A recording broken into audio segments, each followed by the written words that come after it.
This is a short film which documents Mangrove Action Project's work in a village called Bantelenok in Ranong province.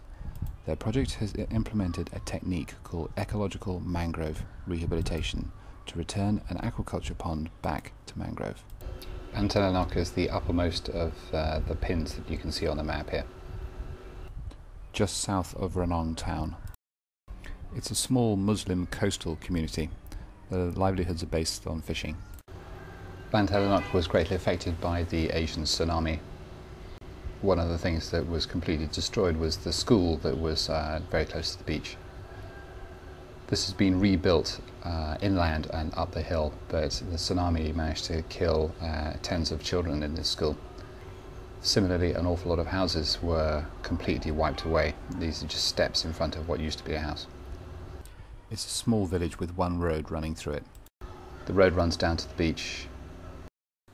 Otherwise a typically Thai village. Nipah palm is an important natural resource which they use extensively. They collect the leaves from the nipah palms themselves like this, and using other natural materials turn the nipah palm leaves into roof sections. This work is often done by women's groups. It's particularly useful for them because it's flexible from a time point of view. The community is concerned about future access to nipah resource, as an area of nipah they currently harvest material from has been sold to a private owner. So they would like nipah to be grown in the ponds that we are rehabilitating. Similarly, the nipah palm leaves can also be turned into cigarette papers, each roll selling for 2 baht a piece. So onto the work. A lot of the greenery that you can see there is actually dryland forest rather than mangrove. These are aquaculture ponds that have been carved out of what used to be a communal land of mangrove just after the tsunami, and there's a continuing land rights issue because of it.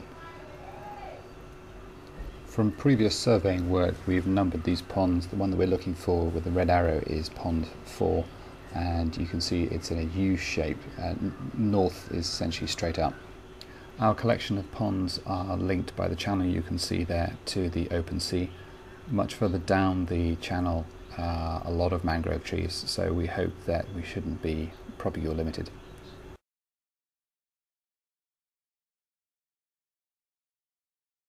In proper EMR fashion, the first thing that's been done is a lot of consultation of the community. The issues that strike them are the land rights and land grab. And something that made clear to us is that what they would like is more nipah in order to help them produce roofing sections and cigarette papers.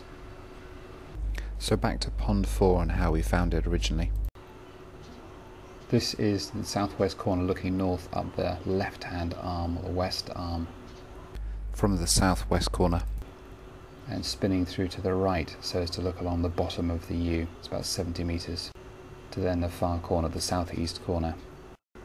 And up the east arm or the right arm, it's about 55 metres. Just before we started this project, the community had managed to cut through one of the berms to reconnect this pond with the outside channel. The first task at the site was to survey the pond floor. This allowed us to understand the relative spot heights of the pond floor compared to the vegetation growing naturally around the pond, and also the level of the pond compared to the outside stream. We also found that the salinity was extremely low. The surveying allowed us to produce this scale map including the spot heights. This allowed us to plan what we were going to do next. So it was clear that we had to deepen and widen the channel that linked the pond to the outside world. We also had to regrade the substrate inside the pond to improve the hydrology and the topography. So the next visit was to implement the regrading of the substrate inside the pond. This started with a village meeting to explain exactly what we wanted to do. It was very encouraging to see that between 20 and 30 villagers came out to help us, dressed in all forms of clothing. And over the course of the next 2 or 3 days we managed to take a lot of material from the top of the berm and shift it down towards the water to produce a slope that was much more appropriate for mangrove growth. The villagers worked incredibly hard through all sorts of weather, including pouring rain and scorching sun. The team took great care in explaining to the local people exactly what we were doing and what would need to happen after we had gone. and making sure that the slopes that we were producing were the appropriate height for nipper palm and other mangroves. And the finished result of all the grading work after 2 or 3 days looked like this.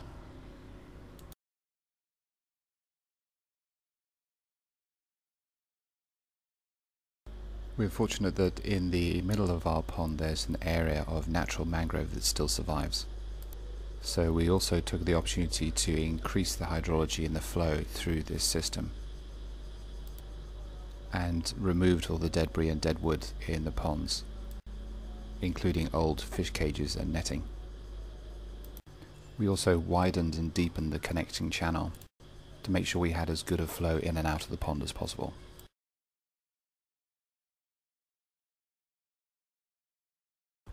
The next visit to Untitled started with a village meeting as always.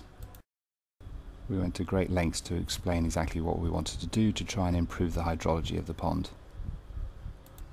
From our survey we knew that the pond was flushing poorly and some of the fine material off the newly regraded slope had been washed down onto the pond floor. It appears slightly reddy brown on the right hand side there. So we used split bamboo poles to mark out where we wanted to excavate a deeper, wider channel across the pond floor to encourage better hydrology and better flow of water. We brought the villagers some extra tools because we knew that this process would damage a lot of their existing tools, as you can see in the pictures here. The mud on the pond floor was extremely soft, so rather than walking through it and churning it up, villagers broke up into teams to hand bungees of mud along from the digger to where it was going to be piled up. For 3 days they worked incredibly hard and never lost their sense of fun, however dirty they became. The mud was almost semi-liquid, so we put the mud into corrals rather than just piling it up. These corrals were made by using debris found in the pond and building temporary walls to hold the mud back to allow it to dry out. We also widened the channel further and deepened it as much as we could within the time.